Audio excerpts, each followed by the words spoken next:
Effet tomate, caractéristiques et description de la variété. Tomato Effect est un délicieux légume à salade à faible rendement, pas plus de 5 kg de fruits d'un buisson. Cependant, une fructification stable jusqu'à la fin de l'automne paye cet inconvénient.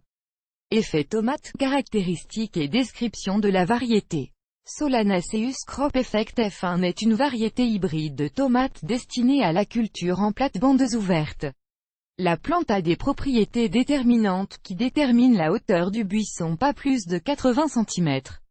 Après l'émergence des plants, il faut environ 4 mois pour que les fruits mûrissent. Cependant, la possibilité de fructifier à long terme fournit aux producteurs de délicieux légumes frais avant le gel. Effet tomate. L'effet doit être placé dans une zone bien éclairée et uniformément ensoleillée. Les journées chaudes et ensoleillées sont la condition principale du succès de la maturation uniforme des fruits dotés de jus sucré. Remarque: les fabricants notent la possibilité de mettre en conserve ces fruits, de les transformer en jus de tomate et en pâte de tomate.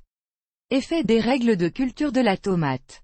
Des semis solides avec un système racinaire fort sont la clé d'une bonne récolte. De tels plants ne sont obtenus que lorsqu'ils reçoivent une gamme complète de nutriments, qu'ils reçoivent d'une seule source, le sol.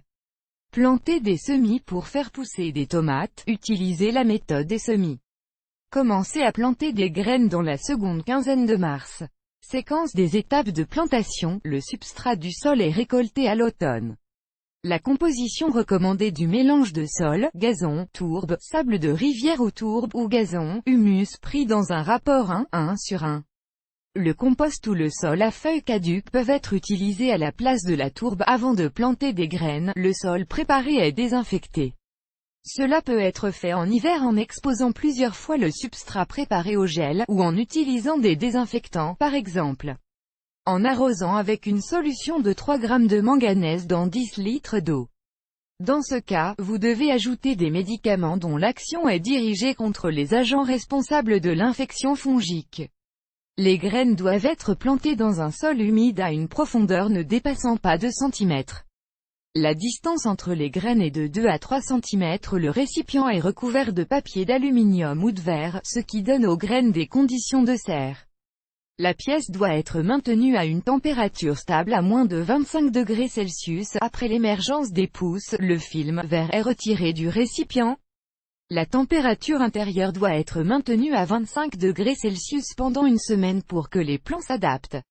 Ensuite, il est progressivement réduit de 4 à 5 degrés pendant la période de croissance et de développement des semis. Les heures de lumière du jour doivent être augmentées de 2 à 3 heures en utilisant un éclairage électrique. Les semis doivent être progressivement adaptés aux conditions extérieures. Pour ce faire, les conteneurs sont sortis dans la rue, augmentant progressivement le temps de leur séjour à l'air frais.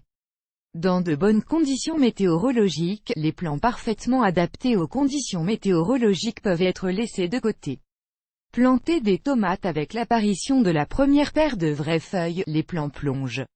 Des conteneurs de plantation spacieux sont préparés pour la transplantation de plantes. Dans ces conditions, les plantes recevront un volume suffisant de substrat nutritif pour le développement du système racinaire et de la plante entière dans son ensemble. Soin des plantes dans le sol. Les semis cultivés et entièrement formés sont préparés pour être plantés dans le jardin à la mi-mai. Des conditions météorologiques chaudes, bien réchauffées par le soleil, la terre contribuera à la croissance rapide des plants de tomates. Le soin principal des plants de tomates est d'arroser, de desserrer, d'éliminer les mauvaises herbes et d'appliquer un top dressing. Arrosage. Une humidité excessive a un effet négatif sur la plantation de tomates. Il ralentit la pollinisation des fleurs, les fait éclater. Important, une humidité élevée contribue au développement de maladies fongiques, aux dommages causés aux fruits par le mildiou. La productivité de la brousse est fortement réduite. L'effet des tomates est décrit dans la description comme une variété déterminante. La hauteur d'un buisson adulte atteint 80 cm. Une plante robuste et compacte peut se passer de jarretière, mais le soutien fournira de meilleures conditions de croissance. Pas plus de 4 arbustes de semis peuvent être plantés par mètre carré de lit. Les semis du jardin peuvent être paillés, sans oublier de ramollir périodiquement le sol autour des troncs. La tourbe peut être utilisée comme pays. Cette technique vous permettra de retenir l'humidité dans le jardin et de soulager la plantation de mauvaises herbes. La plante répond bien à l'alimentation. Pour toute la saison de croissance, la plante a besoin de 4 fertilisants alternés avec des engrais organiques et minéraux. Après la floraison, et les fruits se développent sur les buissons de tomates. Les tomates mûres sont de couleur rouge, très juteuses, mais ont en même temps une pulpe dense. Cette propriété contribue à une bonne transportabilité. L'effet de tomate, cultivé comme culture de salade, a de bonnes critiques parmi les amateurs de conserve et de marinade.